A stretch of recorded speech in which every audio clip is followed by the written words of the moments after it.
So hi again. Hi, I'm Natasha. here with the delightful Alison Hughes.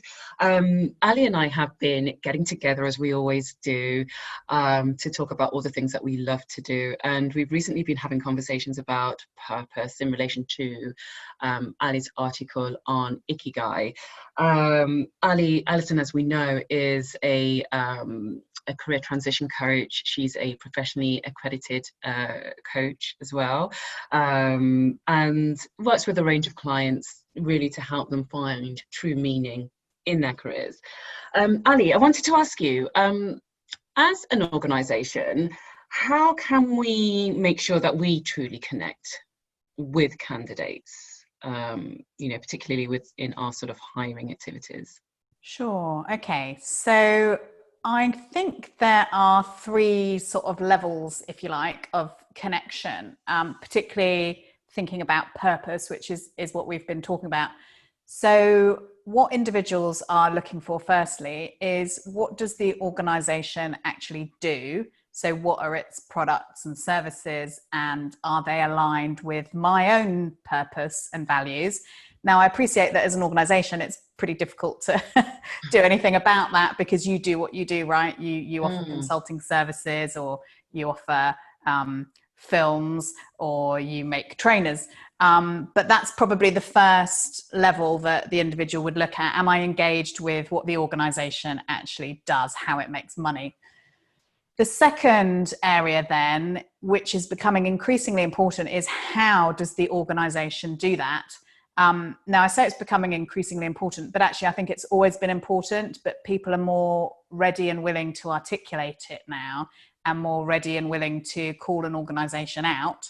That is, how does the organization deliver its products and services? So we're talking about things like corporate social responsibility, sustainability, ethics. Does the organization do things ethically? And is that aligned with my own moral, ethical standards? So that's becoming a real key thing. So what does the organization do? How does it do it? And then finally, the question for the individual is, can I come in and thrive within this environment?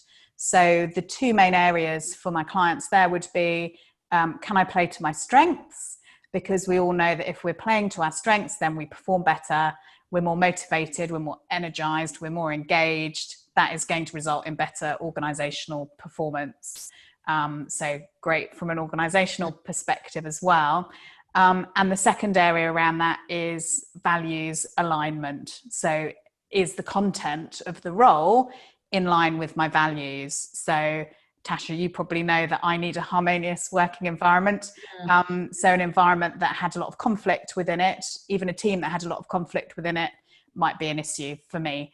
I like to know that I'm helping people. That could be helping clients, it could be helping people within the organization, but it's important that what I'm doing is aligned with those values.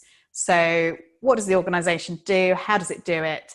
And then can I come in and use my own unique strengths and values to really thrive within that organization? So I think they would be the three main areas that I would recommend you to focus on as an organization. Great. No, they sound good. Good. So question back to you then, Tasha, and it's probably worth me reiterating for people, that you're a talent acquisition and engagement specialist, know a lot around employer branding and how to attract the best talent to the organization and engage that talent. So my question to you would be, in the last video, we talked about how you embed, or you alluded to embedding purpose into the everyday activities of the organization. So I just thought it'd be really useful for people to hear specifically how the organization might go about doing that. Gosh, I mean, there are so many ways in which organisations can do that. I could actually sit here all day and talk about it, truth be known. No, we've only got 5 minutes. I know. So what I'll do is I'll focus on the things which are really quite easy to implement and which we can all do. The first one really is looking at our recruitment and hiring, and in particular our interviewing process. Obviously there's a lot we tend to focus a lot on sort of skills, experience, how somebody did a particular task, for example. What would they do if?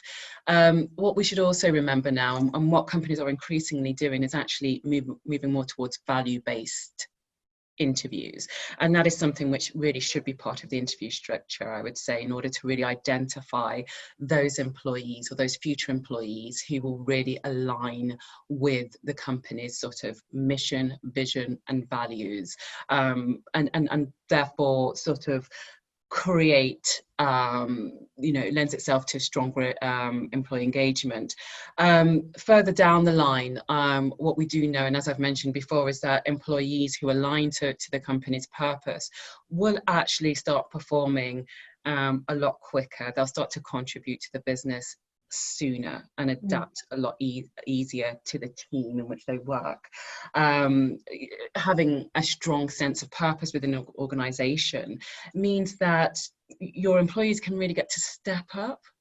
It gives rise to feelings of, and it creates cultures of belonging, for example. It creates a culture of accountability, and then results in a culture of excellence. So having a shared sense of purpose is really, really important. So how do we get a shared sense of purpose? Well, that starts with the board, and it filters down through leadership teams, into support teams, into all colleagues across the organisation. And so one of the things I say to leaders is to look at the, as a leadership team, to look at things like the Baldoni hierarchy of purpose, for example, which gives a really nice structure. We can look at the way in which we have performance development meetings, coaching sessions, one-to-ones with colleagues, even those sort of water cooler conversations that we have in passing. A company which has a strong sense of purpose will actually change the narrative of those conversations from carrot and stick into something which is more performance enhancing. And those are, and that in itself then really creates or increases employee experience and employee engagement. EY, and Harvard Business Review actually co-authored a research report, and within this report they found that companies that were truly purpose-driven, over a 3-year period, 58% of those companies actually reported a 10% growth over a 3-year period, which is really, really strong. Now, when you look at companies who didn't have such a strong sense of purpose, or didn't sort of articulate it or communicate it, what they found within that same 3 years is that actually they either stagnated or declined. So we can really see that a shared sense of purpose is really the bedrock for a company's success. And in fact, I read a recent article, and there was this quote that really resonated with me that says that engaged employees will, when faced with an obstacle or a hurdle or a wall in front of them, they'll find a ladder in order to climb over that obstacle or that wall. But an employee who is driven by purpose will just smash right through it. That's a great quote. So those are my takeaways. Brilliant. Well, that's a great place to leave it. I love that really kind of visual element there, the difference between an engaged employee and one that's driven by purpose. Perfect. Well, as ever, it's been really interesting chatting with you, Tasha. I can't wait for our next catch up, and I will look forward to seeing you very soon. I know, it'd be great to see you, and hopefully in the flesh. Glass Absolutely. of wine. I'll make that happen soon. I know. I'll talk to you soon. Take care. Take care. Bye. Bye-bye.